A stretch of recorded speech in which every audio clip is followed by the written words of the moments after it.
Hey guys, it's Mr. Schmidt here, and in this video I wanted to go ahead and do a run through of the first question of the first set of the 2019 AP Macroeconomics free response question. So let's go ahead and get started. And this first question, like the typical first question in any AP macro free response section, it deals with aggregate supply, aggregate demand. There's some stabilization issue, and we have to figure out how we're going to deal with that. And so this first question, basically, part A of the first question, asks you to basically set up a graph of ADAS and make sure you label current equilibrium output price level as well as full employment output. So let's go ahead and do that. So we'll draw our graph here. We've got output there, price level here. We've got aggregate demand. We've got short run aggregate supply. And because it is a recessionary gap, we're going to put long run aggregate supply over here, LRAS. And then we've got YF for full employment output. And then where we currently are, we've got Y1 and PL1. So there is the setup for letter A. We're going to come back to this in letter B in a second, but that's all you had to draw there. So unfortunately, we don't have the scoring guidelines yet, and we're not going to get those for probably another month or so, maybe even longer. And so we don't know how many points each part of the question is worth, but at least we know here that you're probably going to get around 2 points or so just for being able to draw the graph, and if any past FRQ questions are any indication. So it's good that, if you could just draw this graph, you're going to get a couple points right there, and that's comforting heading into maybe some of the more difficult parts of this question. So let's go ahead and move on to B. And B says the central bank and the government do not take any policy action to close the gap.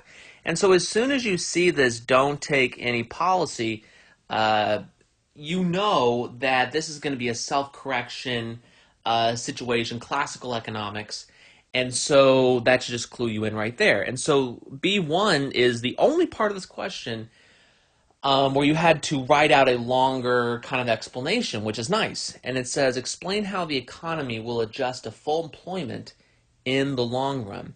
So the answer here would be, and again, your answer may vary, and it's if it's close to this, I'm sure you're going to be fine. In the long run, resource prices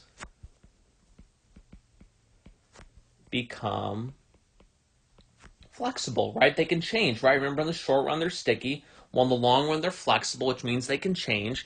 And we know in this case, because we have a lower price level, they're going to decrease. So what's going to happen? Well, therefore, SRAS will increase, restoring the economy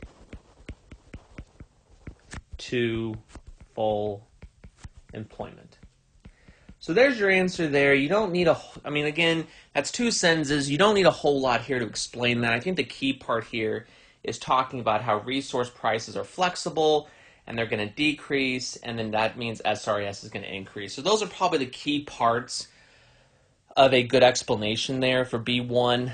Again, without seeing the actual answer key in terms of what they're willing to accept, but that should be a sufficient answer there. Now on to B2, it says, on your graph in part A, show how the economy adjusts to full employment in the long run. So we're going to go ahead and switch back here to our original graph, and now we've got to move SRS to the right, just like we said we were going to do in B1.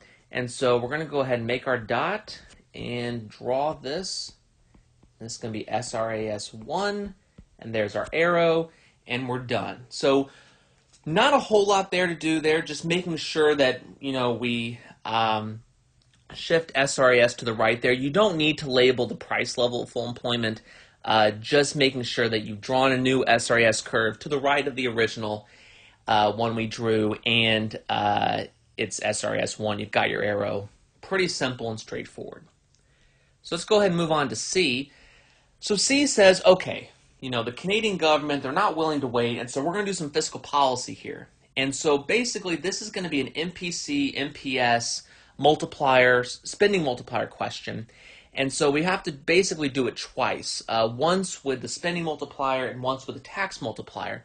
But there's two parts to each of these, right? One part is calculating the change, and the other part is indicating the direction. So we have to be able to do both of those in order to get the point. So if you just calculate the change, but you didn't say increase or decrease, you're not going to get full credit there. So that's something to keep in mind. So how do we do this? Well, we know that 500 billion is where we're at, and 540 billion is where we need to go. And so we have a gap here of 40 billion that we've got to close. So how do we close it? Well, we can do some government spending here, right? But we don't need to spend the full 40 billion, right? Because the multiplier is going to do some of that work for us. So the question is, well, how much should we spend to let that multiplier do the work? Well, the first thing we got to do is figure out what is the multiplier. So in this case, the multiplier is 1 over the marginal propensity to save.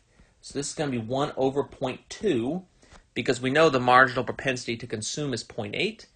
And so this is 1 over 2/10, which is equal to 5.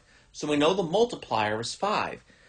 So what we do is we take our 40, the gap, divide it by 5, and that's going to give us how much we need to spend.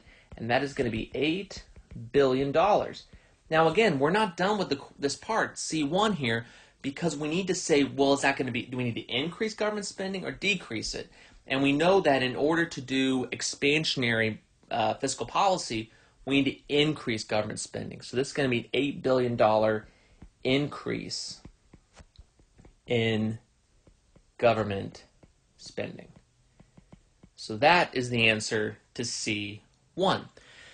C2 says, okay, now we need to calculate the minimum change and direction of the change for taxes. Now, we still need to close this $40 billion gap there, so that's not changing. But the question is, well, what's the multiplier? And you can do this in one of two ways.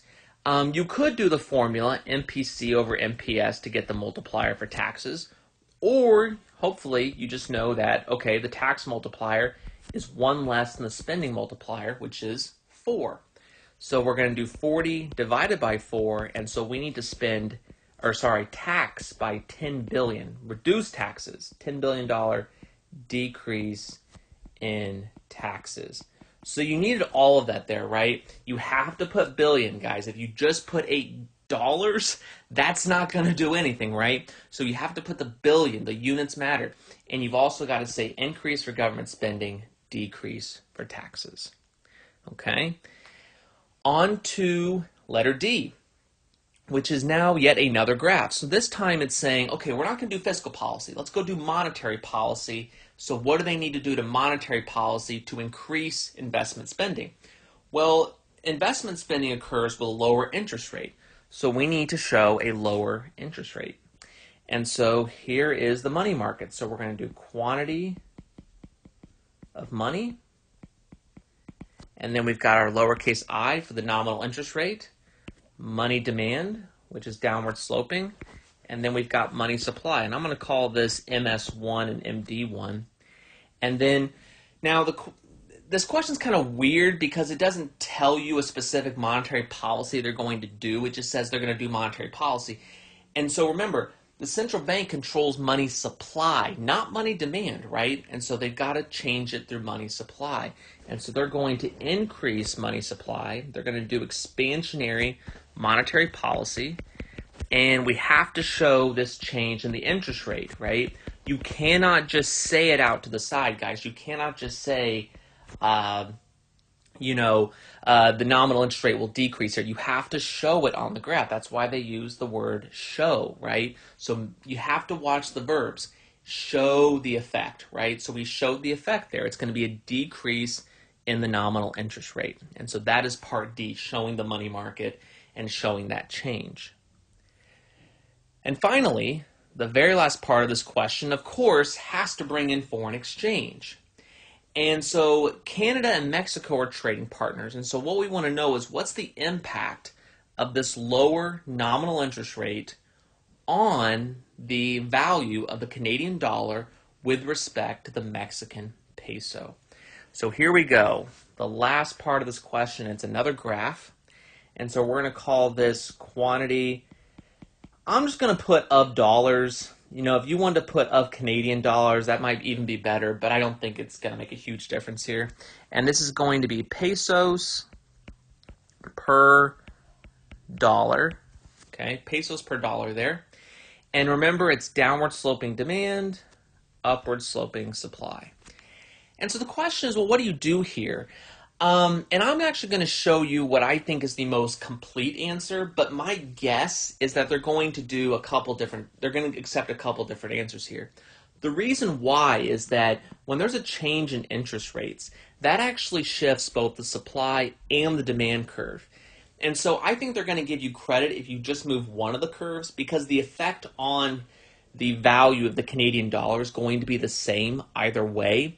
But I'll go ahead and show you both curves shifting just so you get that full effect. So let's start with supply. We know that the Canadians are the ones who supply the dollar. So the question is, are they going to supply more or less dollars? And the answer is they're going to supply more dollars. It's actually going to be a supply to the right. And I'm actually going to make this S1 and S2 here, sorry, and D1. And the question here is, well, why is that? Well, the answer is that the Canadian interest rate is lower relative to the Mexican interest rate. And so Canadians are looking at Mexico's financial assets and are saying, wow, those look mighty attractive when it comes to return on my investment. I'm going to go get Mexico's financial assets. I'm going to go invest in their stuff, and I'm going to get a higher rate of return. Well, to do that, I need Mexican pesos. Well, to get Mexican pesos, I got to supply my Canadian dollars, and so supply to the right. Now, if we look at it from the demand perspective, remember, the Mexicans demand the Canadian dollar. Well, they're looking at the Canadian interest rate and saying, wow, that's lower than ours. Why would I want Canadian dollars? And so it's going to be less demand. So it's going to be demand to the left here. And so if you look at where the equilibrium exchange rate is, here it is at E1, and then here it is again at E2. And so we look at the value of the Canadian dollar, and we see that it depreciates in this case. So you had to show the E1, E2. You could not write out to the side the Canadian dollar depreciates, because again, the verb here is show the effects. So you have to show it with the graph. And guys, that is the complete run-through of this question 1 as part of the set 1 of the 2019 AP Macroeconomics free response question. So that's all for this video. Until next time, have a great day.